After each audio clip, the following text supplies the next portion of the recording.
오늘 말씀에는 드릴 말씀이 참 많아서 제가 어디까지 할지는 몰라서 말씀은 준비는 해왔는데 오늘 이게 말씀에 대한 내용이 참 많습니다. 그리고 오늘 말씀은 참 요한계시록 가운데 참 쉬운 내용으로 기록이 되어 있어서 요즘에 계속 이제 요한계시록을 묵상을 하면서 물론 이게 뭐 새삼스럽게 깨달은 것은 아니지요.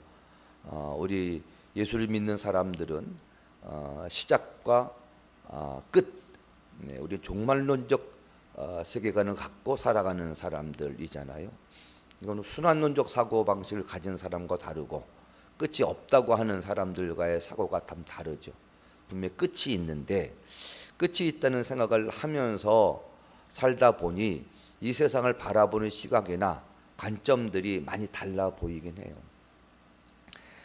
요한계시록 앞부분에 심판에 관한 부분들이 계속해서 지금 나오고 지금 막간 12장부터 시작한 15장까지 막간 삽입 구간을 지금 우리가 보고 있단 말입니다. 인나팔, 인하고 나팔은 끝났고 대접이 남았는데 계속해서 살피면서 다시 한번 느끼는 바는 이 모든 하나님의 심판에 관련된 내용들이 결코 우연이 아님이 우리는 이미 알고 있고, 다만 분명히 일어날 사실에 대한 이야기라는 사실은 우리는 알고 있는데 이 계시록을 모르는 사람들, 그러니까 예수님을 믿지 않는 사람들은 지금의 세계를 끝난다는 생각을 안 하고 사시잖아요. 자신의 1차원적 육신적 종말은 언젠가 죽겠지 하지만 인류 문명은 끝나지 않을 것이라. 물론 인류가 처해진 위기 앞에 최선을 다해서 극복하고자 하는 마음은 당연하죠. 저희도 우리가 죽을 날을 알면서도 지금 닥친 위기를 내가 언젠가 죽을 텐데 뭐 이 위기를 극복을 아니잖아요. 최선을 다하고 살잖아요. 인류도 그런데 인류도 그러하지만 그런 생각들이 계속해서 인류면 끝나지 않을 것이라는 사고가 계속 덮여지는 것 같아요. 옛날에 상영했던 인터스텔라가 기후 위기에 관련된 내용으로 시작을 해서 마지막 이 사람이 뭐 4차원 세계에 들어갔다고 와서 보니까는 딸들은 자기보다 나이가 많아졌고 뭐 하고, 그다음에 그 당시 본인이 있었을 당시에는 옥수수마저도 먹을 수가 없고 이게 불에 타버리면 큰일, 이런 것 때문에 했는데 지금 깨끗이 뭔가 어떻게 과학적 어떻게 해서 해결이 돼가지고 잘 먹고 잘 살고 있더란 말입니다. 근데 이런 영화적 사고 때문에 그런지 우리가 끝이 없을 거라는 생각을 하고 사는 것이 참 마음이 안타깝다, 뭐 그렇게 보이긴 합니다. 그러나 최근 코로나 이 사건으로 인해서 백신 공급을 보면 다시 오미크론이 들어왔단 말이에요. 이게 이제 백신으로 진작 방역이 이루어졌고 저 남아공이나 아프리카 쪽으로 60% 70% 이상 백신이 반영됐다면 그러면 이 변이, 유전자 변이가 일어날 가능성이 훨씬 줄었을 텐데 유럽이나 이들에서 다 갖고 있어요. 거기는 10% 5%예요. 그러니까 그 안에서 계속 잠복되어 있는 것이 살고자 애를 써 쑥 찾다가 결국 변이가 일어나서 오미크론이 들어오는 거 아닙니까? 그러니까 인류의 사고와 극한 이기적인 생각이 이게 결국은 인류를 망하게 하는 길이라는 사실을 다시 한번 경험하게 됩니다. 사람들은 뭐 유전자 변이 통해서 이전에 식량 위기도 무슨 알약 하나로 뭐 밥을 대체하는 세계가 올 것이다 해서 그거 개발하고 우주인들이 먹는 식량 가지고 평생 살 수 있을 것 마냥 뭐 화성도 간다 어디도 간다 뭐 인류 멸망을 위해서 뭐도 만든다 뭐 제2의 제 우주의 국가도 만든다 그러고 있잖아요. 이런 것들이 뭐냐 하면 하나님의 심판을 생각지 않은 일들이잖아요. 그게 밑밭에 그게 깔려 있다는 얘기죠. 근데 우리는 정반대의 사고로 지난 한 달 동안 계속 묵상을 하고 있잖아요. 하나님의 심판은 일어난다. 이 세상 나라는 망하고 하나님의 나라가 온다. 이 마음으로 묵상을 하고 있다는 겁니다. 그런 점에서 다시 한번 우리가 오늘 이 말씀에 또 방점을 찍는 내용이 잠시 또 나와요. 오늘 말씀은 이제 앞에 공중에 날아가는 천사가 있는데 세 명의 천사가 있었어요. 근데 이 천사에게 무엇이 있었냐 하면 여기 보면 모든 민족, 종족, 방언, 백성 이에게 전할 영원한 복음을 갖고 있는 천사들이 나타났어요. 그래서 첫째 천사가 나가면서 외치는 소리, 둘째 천사가 나가면서 외치는 소리, 세 번째 천사가 나가면서 외치는 소리, 그 음성이 다 각각 영원한 복음에 대한 내용이에요.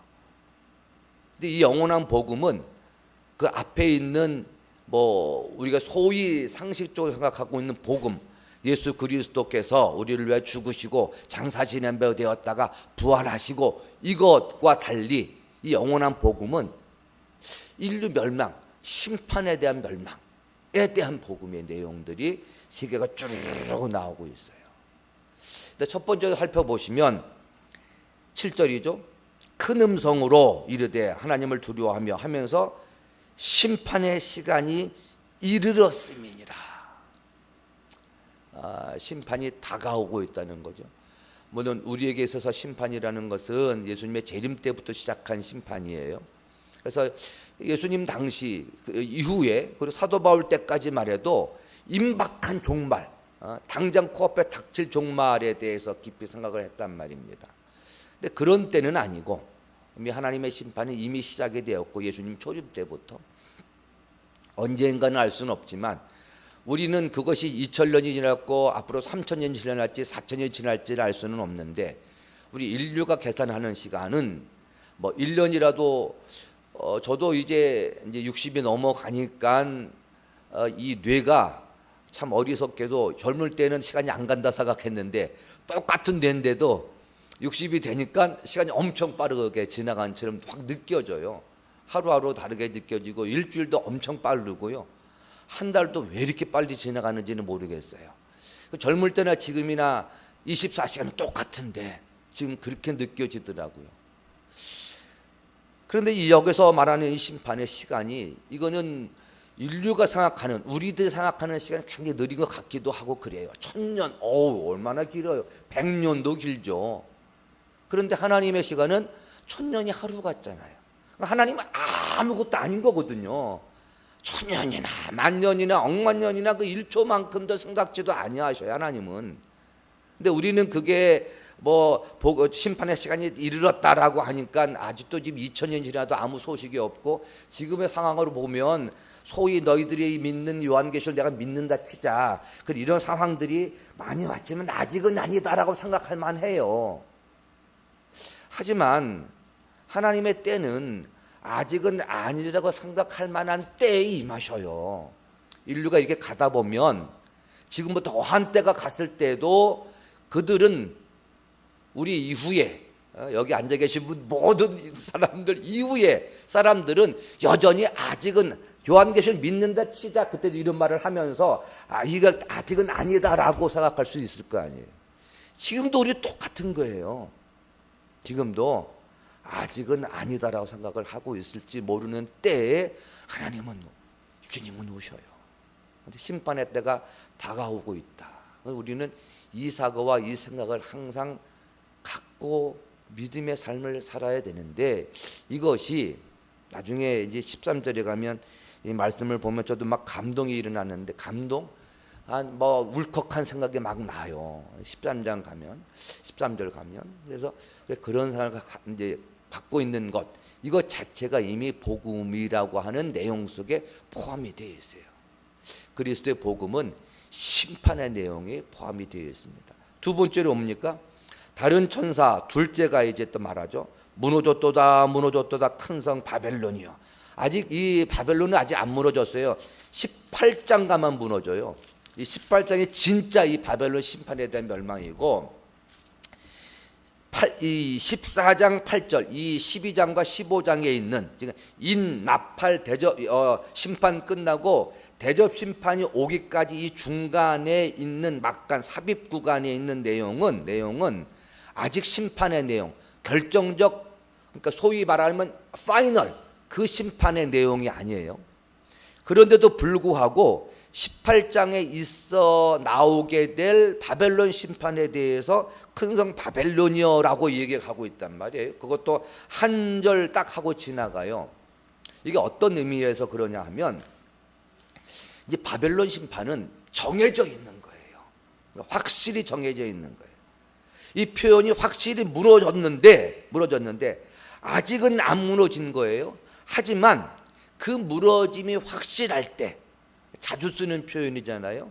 이 성경적 사고의 단어와 그 다음에 문법들은 아직 일어나지 않은 일에 대하여서도 확신을 가질 때 시제는 과거형으로 쓴다는 거죠. 무너졌도다. 이면 무너진 거예요. 무너진 것처럼 선포를 해요. 왜요? 필연적이니까. 우리 모두 다 그런 필연적인 사건에 대해서 예언할 게 딱 하나는 있지요. 뭐죠? 나는 죽는다. 예언의 능력은 없어요. 나는 죽는다. 나는 죽었다. 라고까지도 말할 수 있어요.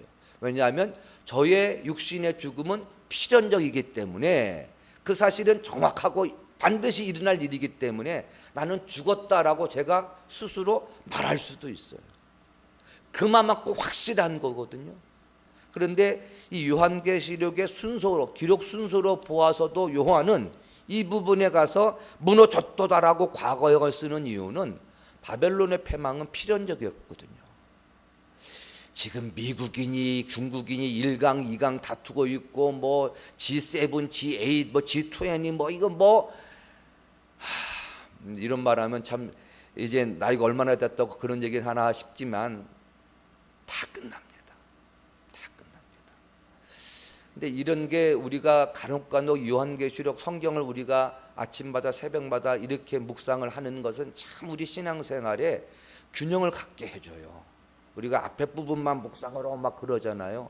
그리고 내가 고르고 싶은 것, 내가 보고 싶은 것, 어렵지 않은 것, 쉬운 것만 골라가다 보면 우리 신앙이 무너지고 균형이 깨지거든요.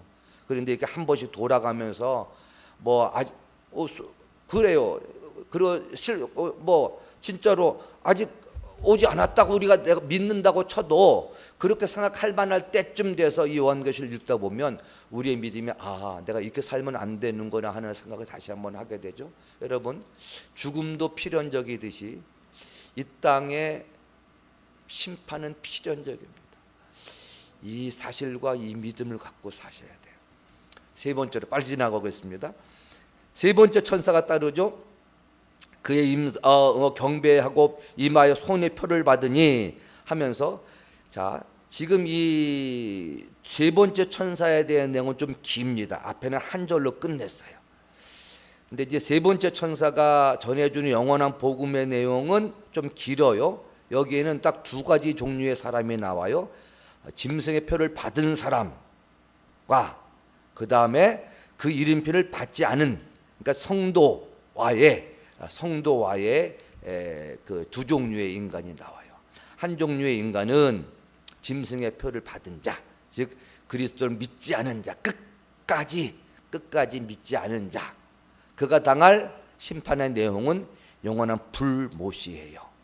불과 유황이라고 나와요. 저도 이게 확실히 어떤 것인지는 할 수는 없어요.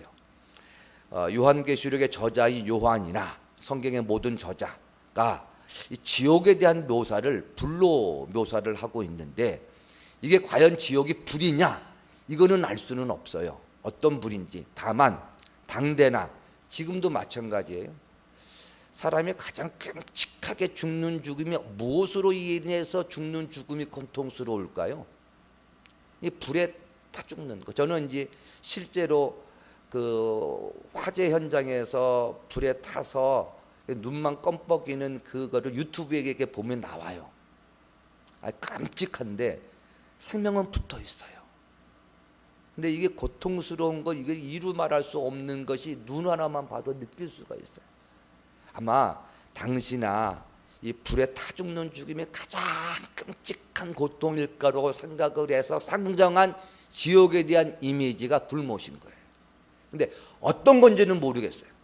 그러나 하나님의 마지막 심판, 죄에 대한 마지막 심판은 우리가 상상할 수 없는 가장 끔찍한 고통이라는 것을 표현하기 위해서 불못이라 표현이 되어 있고, 자, 그런데 그 와중에 성도들, 이걸 좀 보세요. 여러분 오늘 이제 방송 유튜브 통해서 이제 이 새벽 예배를 나중에 이제 보시는 분들은 제가 말하는 설명보다는 이 성경에 나와 있는 내용을 한번 묵상을 하시면 참 은혜가 어제 참 은혜가 됐거든요. 이 말씀 보면서 제가 옛날에 한번 이거를 생각을 했었고 저희 어머니가 4년 전에 돌아가실 때 요거를 한번 묵상을 한 적이 있었거든요.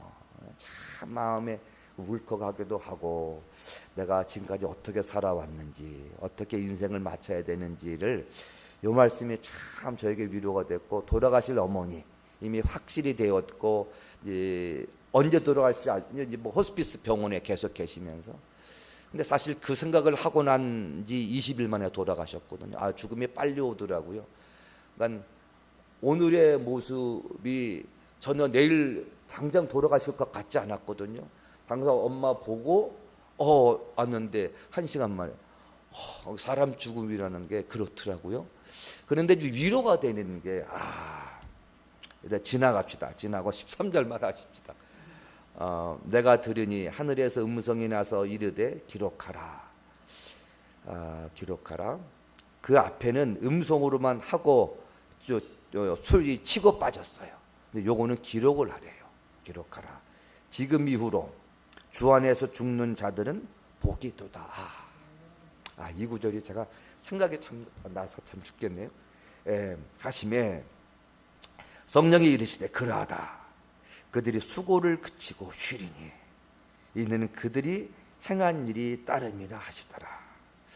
이게 참 이거 보세요. 요거하고 그 앞에 10절하고 내용이 완전히 이건 말로 극과 극이라는 걸로 표현하기가 힘들 만큼 극과 극이에요.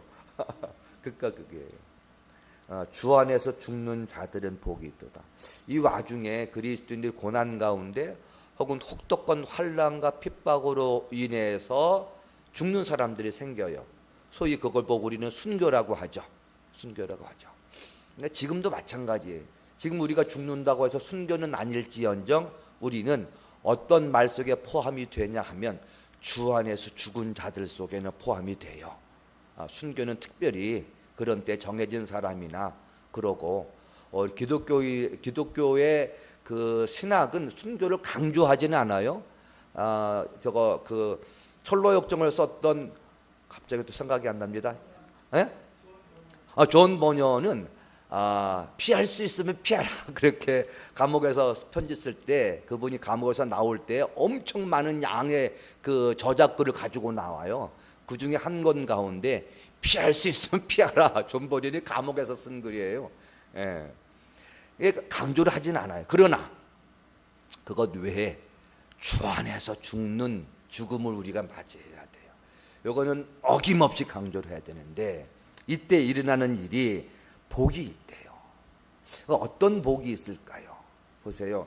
여기 복에 대한 설명을 이렇게 했어요. 그들이 수고를 그치고 쉬리니 이렇게 되어 있어요. 사실 우리가 지난번 무슬림들 죽은 다음 자살 테러니 무슨 그들도 늘 그 죽음에 대한 순교로 생각을 하잖아요. 그래서 딱 죽은 다음에 열리는 것이 산해진미하고 여자들이라고 그랬잖아요. 우리에게 죽었을 때 우리의 죽음 이후에 기다리는 것은 뭐냐 하면 모든 것을 그치고 쉬는 거예요. 그치고 쉬는 거예요. 이걸 보고 안식이라고 하잖아요. 안식, 쉬는 거예요. 물론 이 천국 가면 쉬는 가만히 있는 게 쉬는 건 아니고 그 뒤에가 어저께인가 그저께 본문에 있었잖아요. 천국에서 남는 일은 찬양이거든요. 그러니까 여러분들 천국에서 이 땅에서 찬양을 좋아해야 돼요. 이 땅에서 찬양을 싫어하는 사람은 천국이 가장 싫은 곳이 돼요. 이때가 땅에서도 정말 찬양하기 싫었는데 천국까지 와서 찬양을 이렇게 끝까지 불러야 되나? 그러잖아요. 그래서 이 땅에서 이 찬양을 참 좋아하셔야 돼요. 올라가서 할 일이 저 찬양밖에 없어요. 지금부터 훈련 잘하세요. 쉬는 거예요. 모든 수고를 다 마치시고 쉬는 거예요. 그러니까 이 수고가 이거 이제 장례식장에 가면 물론 이제 나이가 이르게 돌아가신 분들 말고 이제 다 본인의 생애를 다 마치고 수고했던 그 어르신들 혹은 우리 부모님들 세대를 보면 이 말씀이 딱 와닿아요. 우리가 부모님과 함께 세대를 살면서 부모님이 어떻게 하신지를 아시잖아요. 나를 위해서, 나 같은 자식을 위해서 어떻게 고생을 하셨는지, 어떻게 힘들게 땀을 흘리셨는지 보면 손에 주름이 안 잡힌 곳이 없고, 옛날 분들은 다 허리가 굽었고, 저희 어머니도 하여튼 그랬단 말이에요. 그런 것을 보면 이 말씀이 딱 와닿아요. 아, 모든 일을 마치고 쉬시는구나. 얼마나 고생이 많으셨어요. 얼마나 힘드셨어요. 나 때문에 얼마나 고통스러웠어요. 어머니들 쉬세요. 쉬세요. 이게 예수님 품에 딱 안기는 그 모습이에요. 스데반이 죽을 때 쉬는 모습이었어요. 끝까지 복음을 전했어요. 마지막 순간까지 모든 관원들 앞에서 우렁차게 막 복음을 전했어요. 아브라함 때부터 모든 역사를 쫙 훑었어요. 하지만 그 영원하신 복음을 전하는 복음을 듣는 바리새인들은 그 한마디에 귀가 들어오지 않았고 분이 났고 살기가 막 느껴졌어요. 그리고 결국 스데반을 이끌고 돌로 쳐 죽이는데, 이때 그가 본 천국을 보세요. 예수님이 일어서 가지고 스데반을 받기 위해서 모습을 볼 때 아마 예수님은 어떤 말씀을 하지 않았지만 이제는 쉬어라. 돌을 맞는 상황에서 이제는 쉬어라 하시는 음성을 하시지 않으셨을까? 성도의 죽음이 그렇다는 겁니다. 우리를 기다리고 있는 것은 영원한 안식, 영원한 쉼이에요. 부모님 세대가 그렇지만 우리 역시 부모님에 대해서 지금 자식들을 돌보고 있단 말이에요. 자식들이 알아주지 않든 우리는 최선을 다해서 자녀를 위해서, 삶을 위해서 그렇게 노력을 하고 애를 써요. 이게 모두가 괴로움일 수도 있고, 노동일 수도 있고, 수고일 수도 있고, 고통일 수도 있어요. 그러나 이건 잠시예요. 지나가는 거예요. 앞에 심판의 시간, 이건 필연적이고 바벨론의 멸망, 절대적인 다가옴, 끝이지만 우리 역시 이렇게 해야 하는 모든 수고와 고통과 괴로움은 언젠가 끝이 나요. 천년만년 계속 이어질 것이라고 할 것 같으면 우리도 아마 견디기 힘들 것 같아요. 당시의 사람들을 보면, 당시에 예수를 믿다가 감옥에 갇힌 사람도 있을 것이죠. 그들이 감옥에 있으면서도 내린 형이 있잖아요. 당신 5년, 10년 이렇게 형을 내렸을 것 아니에요. 그러면 어쨌든 10년이란 기간이 감옥에서 살 것을 생각하면 깝이 깜깜하죠. 하지만 10년 후에는 석방이 되잖아요. 다시 나 감옥에서 나오잖아요. 그런데 딱치기를 무기징역. 이러면 절망인 거예요. 사형도 끝이라 생각하면 마음을 툭 내려놓을 수는 있어요. 근데 산채로 감옥에서 살아야 한다고 생각을 하면 사형보다 더 끔찍한 것 같지 않으세요? 기간이 정해 있지 않은 삶. 이게 더 고통스러운 거예요. 근데 우리가 아무리 고통스러워도 한때라는 거예요. 끝이 난다는 거예요. 결국 우리에게는 이 끝이 있은 이후에 하나님과 함께 거할 천국이 우리를 기다리고 있다는 사실이 현재를 이길 수 있는 소망이 되고 또 우리가 붙들 수 있는 믿음이 되는 겁니다. 사도 바울도 그런 얘기를 했습니다. 야, 나도 죽고 싶다. 이게 이 말은 진심일 거예요. 왜 죽고 싶으냐 하면 고통이 싫어서가 아니고 당할 환난이 싫어서가 아니었어요. 하나님과 함께 있을 것 때문에 죽고 싶다. 그런데 내가 교회에서 할 일이 있어서 남는다. 그러나 실제로는 내가 죽고 싶다. 하나님 나라에 가고 싶다. 그러세요. 그 말 자체가 현실 도피에 대한 생각이 아니라면 우리 모두는 죽고 싶은 마음을 갖고 사셔야 돼요. 다른 뜻이 아닌지 아시죠? 지금 말씀의 문맥을 아시죠? 요것만 딱 띄면 우리는 죽고 싶은 마음을 갖고 사셔야 돼요. 그것이 참된 믿음이에요. 이 믿음이 없으면 자꾸만 이 세상의 모든 것에 집착이 가더라고요. 집착이 가더라고요. 그래서 우리의 삶을 이 균형을 잡게 해주는 것은 우리가 죽고 싶은 마음, 하늘 소망, 이것을 갖고 있어야 이 땅에 대한 집착과 이 땅에 대해서 내가 참 가지 말아야 할 것, 범하지 말아야 할 것, 생각하지 말아야 할 것을 겨우겨우 떼낼 수 있는 힘이 되더라고요. 이것이 없으면 여기에 꼭 반드시 묶이게 돼 있어요.